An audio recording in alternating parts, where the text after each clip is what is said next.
Welcome. My name is Stephanie Zarobin, and I am the Director of Research here at Internet Retailer, and I will be moderating today's webinar. Today we will be discussing website optimization. What are the challenges for retailers as it relates to optimizing their sites? We'll discuss how some optimization functionalities, such as the flow of your checkout, pricing, and other features can directly impact your revenue. Today we'll discuss some steps retailers can take to evaluate this financial impact, with ultimately the goal being, of course, attracting new customers and retaining existing ones. Our two speakers today are very knowledgeable about this subject.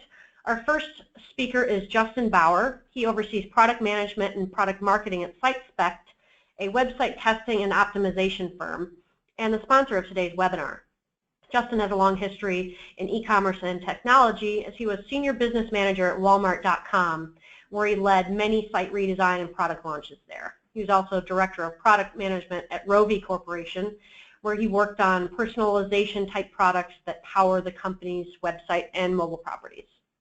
Our second speaker is Sean McCormack, a Senior Consultant at Forrester Research. Sean specializes in helping clients understand the value of their investments by using Forrester's Total Economic Impact Framework. So he's got a lot of history with helping clients measure ROI of certain strategies by analyzing costs, benefits, and risks associated with those investments. Prior to Forrester, Sean worked at Target, where he supported Target.com, Target Canada, and the retailer's business intelligence technology team. On our webinar today, you can ask questions at any time, and we'll take them after both presenters speak. And in the next day or two, everyone on the call will get an email with instructions on how you can obtain the presentation from today that you can share with colleagues. So before I hand it over, the webinar over to Justin, we've actually got a poll for the audience here. So the poll question is there a website test or tests that you would like to do but can't today because they require too much time and effort? So you just select all that apply here. The first option is search algorithms, website code changes, new feature testing, new release testing. The last option, we do not do any testing. So go ahead and fill in your answers there. We'll wait just a moment for those responses to come in.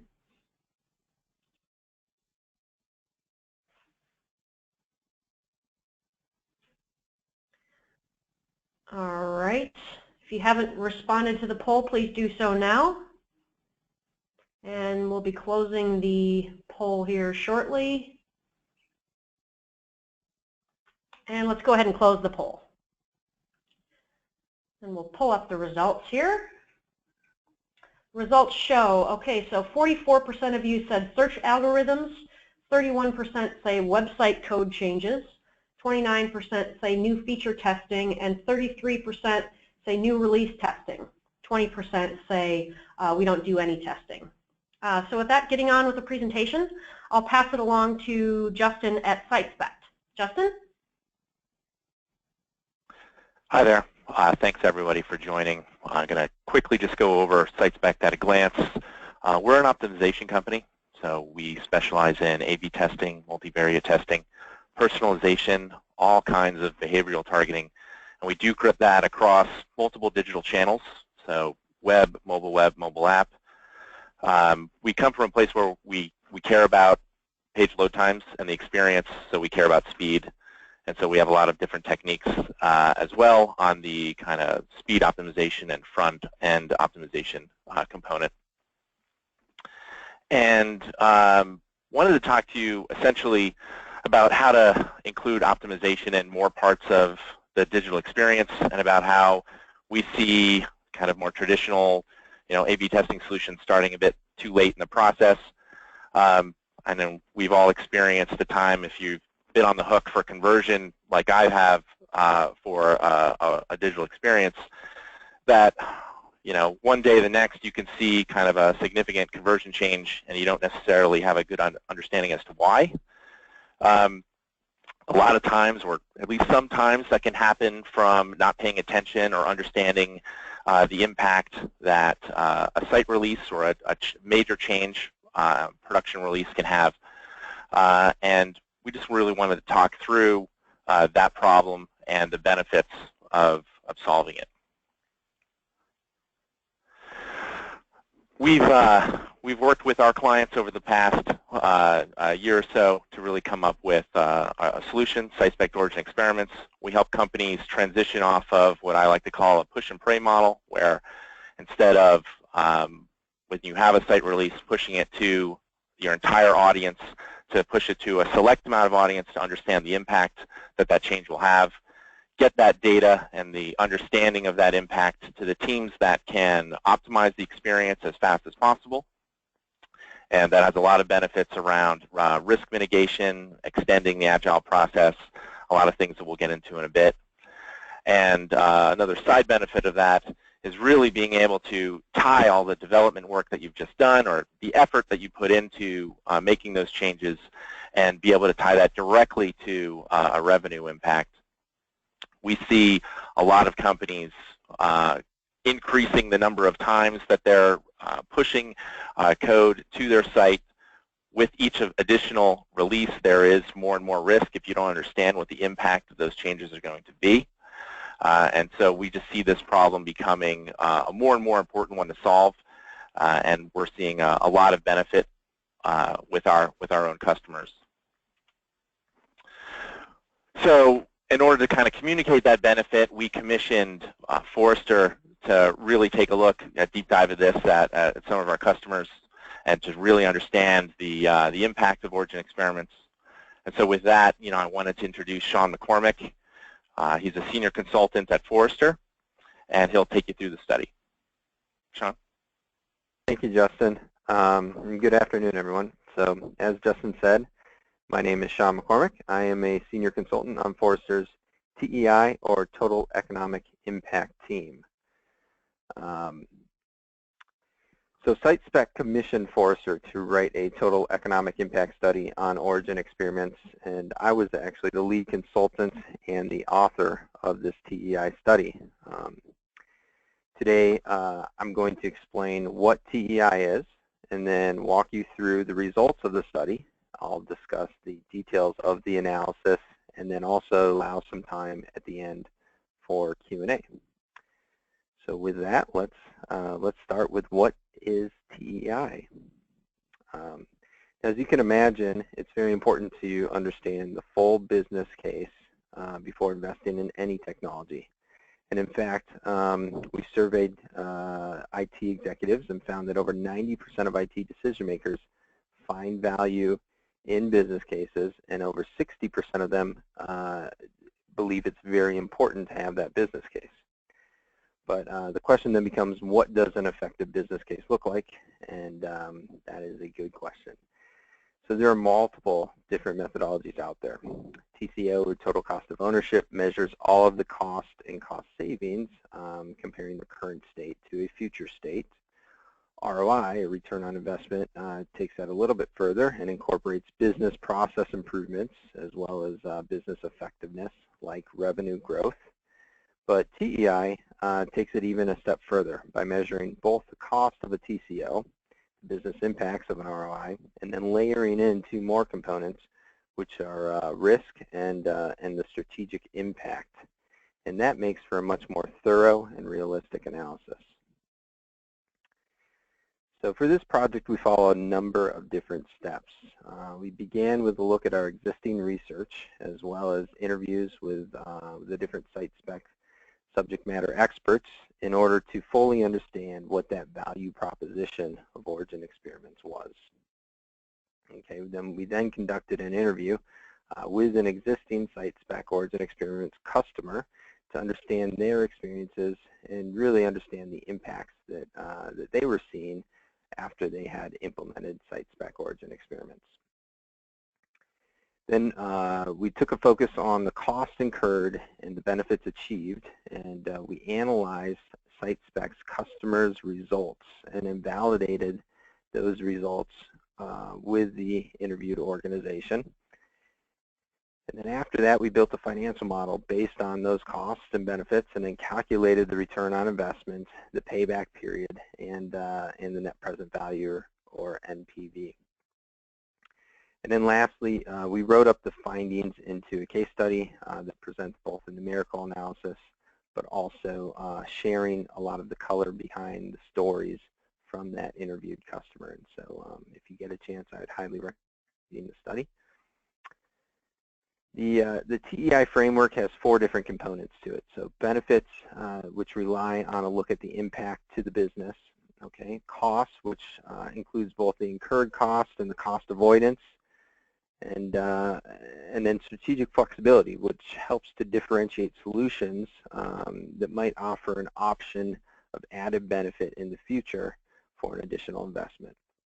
Okay, and we look at all 3 of those categories through the lens of risk, and risk adjusts those categories. And ultimately, that helps us to produce a return on investment, but it's a more conservative and defendable return on investment by incorporating that risk component. So let's get to the results of the study. As Justin discussed earlier, Origin Experiments is an online testing and optimization tool that quantifies the impact of back-end changes to the site. Think about things like search, algorithms, business logic, and for e-commerce, things like pricing strategies and checkout flow, right? On average, our study found that there was a 10.5% increase in the average order value related to what I would call a positive outcome-based test, or test that results in statistically significant improvements.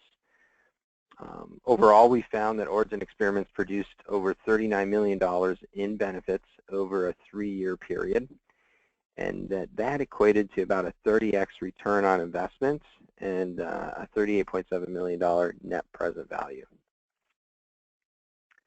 Okay, so I know that that is a very large number, and it's a large return for any technology investment, but I'm going to walk you through the details, and we're going to figure out how we came up with that number.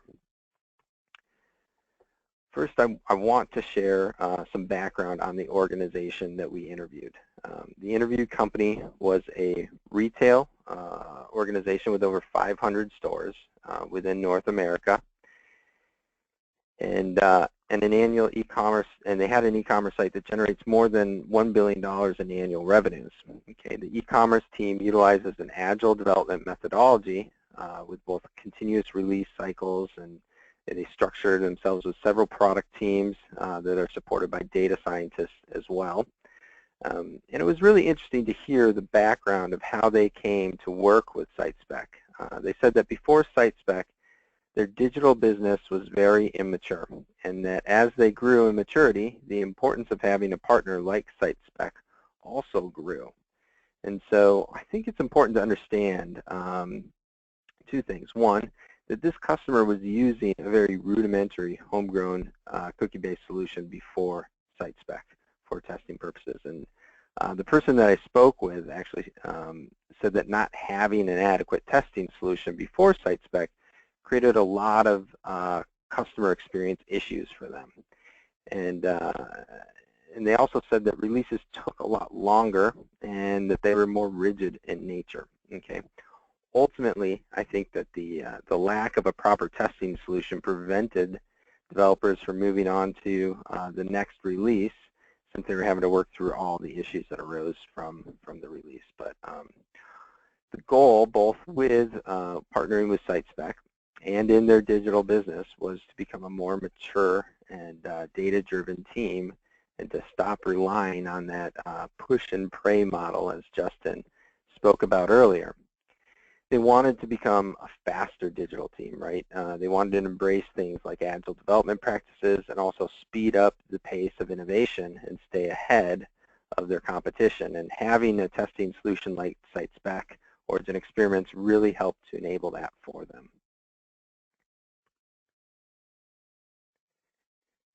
So they went on to say essentially that SiteSpec was to their help them to adopt that Agile development methodology.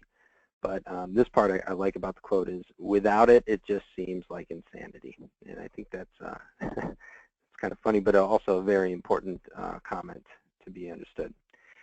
I also think that quotes do a really good job of summarizing the point, but sometimes they miss the context. So I want to explain some of the context around the second quote here. in that the interviewed customer was re-platforming their account sign-on, and in doing so was able to utilize origin experiments to test as a release to a small percentage of their traffic. But the test came back with kind of an unexpected negative result, and so through some further investigation, they were able to identify that the issues and remediate them fairly quickly. However, had they followed, the push and pray model previously that they were using, it would have taken much longer for them to figure out why their conversion had dropped for this key segment of customers. And that key segment, arguably their most important segment, these are the ones that actually have accounts and log in, right? And so they're your more VIP customers, right? And so that would have created a big issue. So you can read the quote here.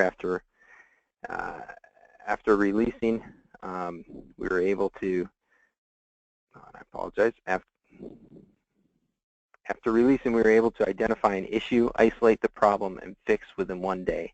Site Spec Origin experiments allowed us to push it back out slowly and ramp up as everything looked good. This was the first time we didn't have to rely on the push and pray model and could be confident in the results. So I think that speaks volumes there.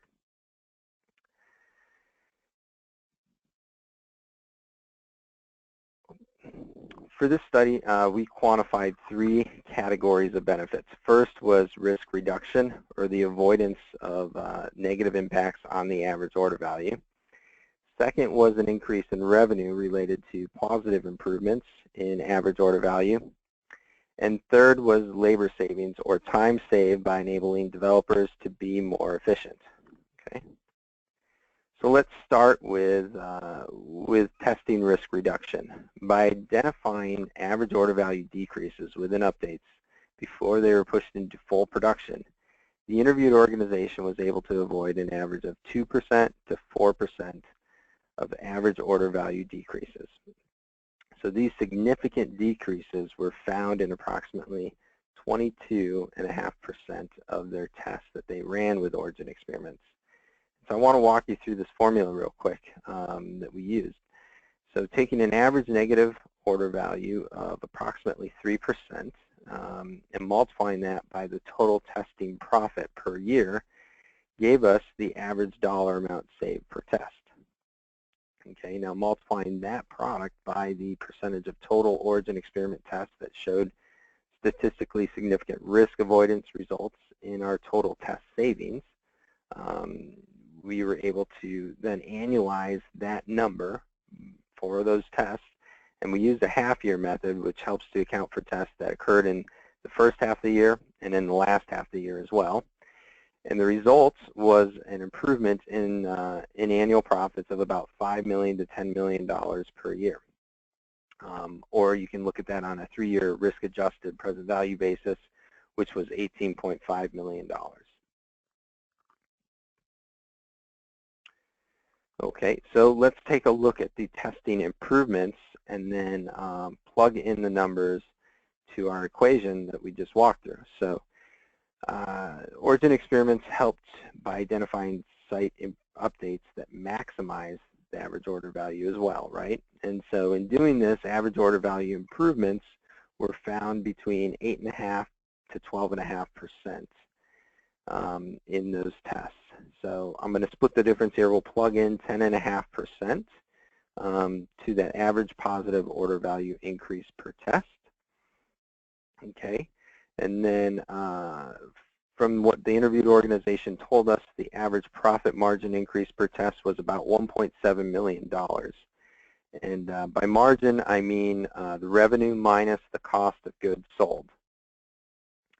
So now, average statistically significant average order value improvements, well, that's a mouthful there, but they were seen in about 7.5% of tests. So applying that to what the interviewed organization said were 70 tests per year, we can plug in 5.25 as the statistically significant positive test per year, right? And so again, I'm using this half-year methodology to annualize the testing results, which basically means that an average test runs for about 2.5 weeks, and that half of those tests might occur in the front half of the year and the other half in the back half of the year. And so we would use a factor of 10 essentially to annualize the benefits from those tests for the entire year. And then lastly, we risk adjusted by 10% to account for potential variances in the results. And that results in an $8.5 million per year or $21.4 million 3-year present value for just the testing improvements alone. Okay, and here we're going to look at the third benefit that we quantified, which was labor savings. And labor savings in developer rework and also removing inefficiency. One example given by the interviewed organization was the ability to speed up the development process by over 5,000 hours during its search replatform initiative. And they did this by developing algorithms and then testing the performance of those algorithms to ensure there wasn't a negative impact on the customer experience or decreases in the average order value. And so by testing these algorithms, it allowed the organization to avoid having to redevelop all the same logic and rules from their legacy platform, which would have taken much longer to do. And so those rules and custom configurations that had accumulated over many years, they were able to quantify that and estimate that it would take about 43 additional weeks for 3 full-time developers to execute on recreating those rules. But instead, they were able to use these search algorithms and bypass that process. And so overall, we quantified a $387,000 savings related to that efficiency example here.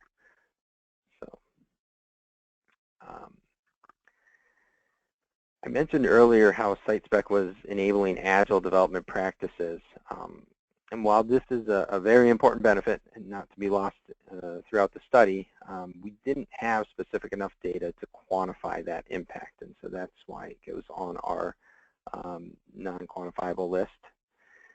In addition to the labor savings that I just talked about, SiteSpec also drives efficiency in the release and the feedback process. So after a release, the developers and business team can quickly assess and understand what works and what doesn't, and therefore can implement the proper changes prior to moving into the next project, right? And so this inevitably helps to speed up the feedback cycle and helps to implement those updates much quicker.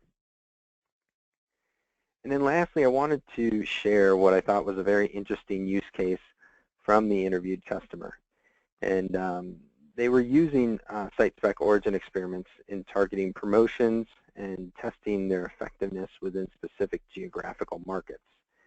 And so with the test, the interviewed organization was able to improve the effectiveness of promotions, which of course led to increased sales, increased sell-through of slow-moving inventory, and then also overall higher margins on those promotions, right? And they were also able to scale the promotions to other markets that shared similar attributes as the one that they were testing. And so it really helped provide them the ability to improve those margins, improve the effectiveness of their promotions, but then also it helped to keep the promotion from going viral, which might have the adverse effect, right? And so they were able to control the percentage of traffic that those promotions were released to, and this really helped to protect against really large margin losses, right? And so I think that's one of the financial benefits, or one thing that was very important. But again, they didn't have specific data to share with us around that, so that we didn't quantify that use case in the study itself. So let's take a look at the SiteSpec cost. As you can see, 18% of the overall cost came from subscription fees, and 10% was attributed to the professional services. And so software subscription cost equated to $227 $38,000 over the 3-year period, or an average of $91,350 per year. And these costs represent the monthly fees paid to SiteSpec for access to Origin experiments. However, because the Origin experiments is only one component of the SiteSpec solution, we estimated the subscription cost based on a % of total SiteSpec test, right? And so the Origin experiments test were equated to approximately 15% of total SiteSpec tests. The professional service fees equaled about $137,000 over the 3-year period, which was approximately $750 per test on average. And the interviewed organization mainly utilized SiteSpec professional services to help set up and analyze these tests. Now, the majority of the costs came in, roughly 72% was the majority, were in internal testing and analysis labor costs, equaling $922,000 over 3 years. And so within the interviewed organization, a team of 8 data scientists, testers, and developers were set up and dedicated approximately 35 to 45% of their time to creating and running and analyzing the SiteSpec Origin experiments test. So that's where these costs come from. So as I discussed earlier, flexibility is when a technology enables future business benefit through further investment. And while I've already talked about the support and enablement of transitioning into an Agile development methodology utilizing a continuous release process, I want to speak to a different flexibility option that was identified in the study. And so this is the ability for Origin experiments to be utilized for testing the performance of multiple vendor solutions before making a purchase decision. And essentially, SiteSpec can be used to identify the most optimal vendor solution to purchase, and then they can choose, which vendor solution is best and well suited for them, which drives the strongest performance, right? And so that is that's an interesting way of utilizing this testing technology to understand or choose who potential technology vendors you might be working with. Next is risk is really the 4th component of the TEI framework, and for this study we looked at 2 different types of risk, implementation and impact risk, right? And for impact risk, it's important to note that the average order value avoidances and the increases were based on a range of different outcomes, and therefore to adjust for that range, we adjusted down by 10% in the case study. For implementation risk, both the SiteSpec cost can vary based on the usage and the discounting for that usage, and then also the internal testing and analysis costs could vary based on the level of sophistication of the digital teams and the average FTE salary within any organization. Right? And so getting back to the results here, overall, the present value benefits of $40 million, both risk adjusted over the 3-year period, considerably outweighed the present value of the costs, which were $1.3 million over that same time period. And so the risk-adjusted net present value of the SiteSpec Origin experiments that we found was $38.7 million, which is a considerably large return on investment. So with that, I want to thank you for taking the time to listen to the findings of the study today, the results of the study, and in a moment we're going to start the Q&A portion of today's presentation. But first, there's going to be one last survey question. So I'm going to pass it back over to Stephanie for the survey question. Thank you. Thanks, Sean. Thanks for that great presentation there.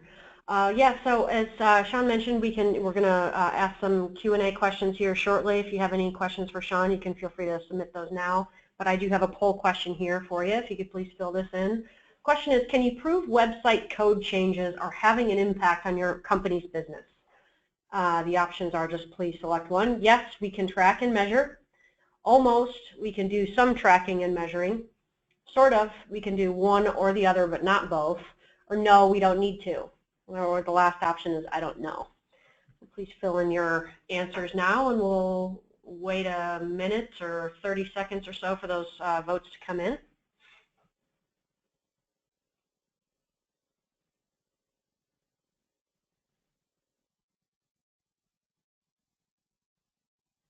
All right, just give it another few moments here.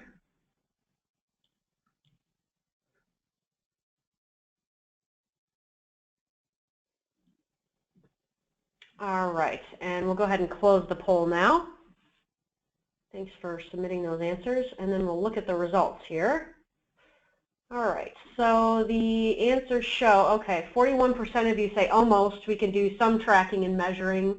Next highest is yes, we do track and measure. 11% of you say sort of, we can do one or the other but not both. And 0% of you said no, we don't need to, so that's probably good news. 22% say I don't know. So thanks again for filling in those answers. That's really interesting. So again, we'll move on to the question portion of the webinar today. If you have any questions for Sean, please submit those. Or Justin, by the way, at Site Spec. Feel free to ask him anything. Okay, so the first question here that we've got for Sean is 40 million is a lot of benefits. Can I really expect my company to see this level of return? Okay, yeah, that's a good question. I think first it's important to note that the size of the organization that we interviewed, and so they were an omni-channel retailer with over $1 billion in annual online revenue, right? And so you know, it scales to the size of that organization. Secondly, the 10.5% average order value improvement and the 3% average order value avoidance that were quantified in the study were both based on the not just the interviewed organization, but an average of Site Spec customers, and I think therefore that should be considered realistic. Those are realistic expectations that you can have from a savings perspective. However, there are some other variables involved, right? Like, how many tests are you going to run per year with Site Spec origin experiments, and the average revenue per test? You know, obviously for a $1 billion online annual revenue e-commerce organization, they're going to have a lot higher average revenue per test, and so so it's important to take into consideration your traffic, your conversion on these tests. Those should all be assessed, and that will really help to get a good understanding of you know, will you be able to achieve a $40 million benefit? It may be lower, it may be higher, but it's based on those variables. So utilizing the model in the study, I think, will be very important, and I would recommend that you take that model and apply it to your specific organization. Okay, thanks. Our next question, Sean, is how do you account for seasonality? Or, you know, for example, testing in the holiday season to project for the future. How do you account for that? Yeah, that's a great question. So I think two things there, right? You're going to see within the study itself that we took the half-year method and annualizing those testing. And so we assume that half the tests occurred in the first half of the year, the other half of tests occurred in the back half of the year. But for any e-commerce retailer, you're probably going to see a significant more portion of your sales come in the back half of the year. And so during that holiday season, right? So, you know, I think that it speaks volumes that say those tests that have occurred, and most of the time you'll have a freeze, but those tests that have occurred before that holiday season up into that point of the year, you will see the value coming out of those tests during that time frame. However, if you have waited to run those tests and push the updates into the after the holiday season, it's not going to be until that next time of the year that you're going to see the true benefits coming through, right? Or the large amount of benefits coming through. Does that make sense? Yes, it does. Thank you. Okay, our next question, Sean, is: are you adding the tests together? how are you accounting for interaction or tests that ran on the same page? Yeah, so the average order value increases is it's an average across multiple tests, right? And so yes, we're consolidating the different tests together to get those numbers, what those average order value increases would be. And so in that case, we're seeing that those tests would, we're consolidating those tests into one number, and that's where we're calculating the results of the study based on that one number, right? And so, obviously there's a range of different outcomes that can occur across each and every test. We've also accounted for the statistically significant tests, and what I mean by that is our interviewed organization had, they had on average ran about 70 origin experiment tests a year. And so if you think about that, of those 70, not all of them had average order value increases or average order value decrease avoidances that were statistically significant. And so we pulled in only those tests that were statistically significant into the study. And that allowed us to really hone in on those that were impacting the bottom line, right? And so we use that percentage within each of the different calculations, and that that inevitably helped us to add the correct tests together, add the impact of those tests together to get that average order value. Okay, great, thanks. Next question for you. Will site spec origin experiments help as we work to optimize in-store pickup? Yeah, another really good question. And I think, one example given by the interviewed organization was actually around in-store pickup, and I didn't mention it in the presentation, but they found that increases with in-store pickup drove a reduction in online shipments. So more customers chose in-store pickup, fewer shipments were required, and vice versa, right? And so they felt that there was an optimal balance between the amount of orders that would be shipped online and the amount of orders that would be picked up in store, right? And there's an optimal point between them. And so they were able to, sometimes they would, depending on the update that they made or the different features and improvements that they made to the site, it would tend to over-index one way or the other. And so origin experiments really gave them the power, the ability to test before fully releasing that. And so that allowed them to essentially optimize those features and really maximize the value of their in-store pickup model. Great. Okay, another question for you. Did the interviewed organization provide any examples on moving from multi-page to single-page checkout? Yes.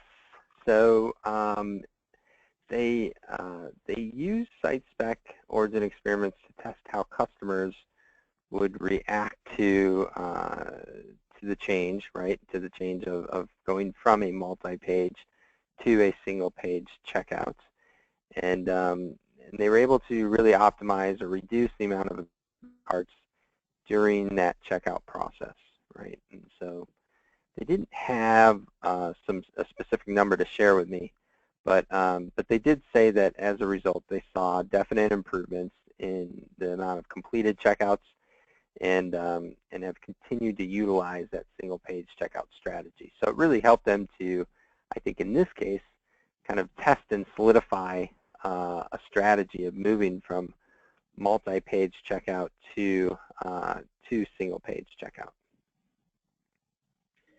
Okay, great. Well, thank you so much. That's all the questions we have for today. So I think we'll close it there for the day. Thank you so much to our two presenters, and thanks to everyone for being on the webinar today. You'll receive an email in the next couple days with a replay of today's webinar. We hope you enjoyed the presentation. Wish you all the best. Take care.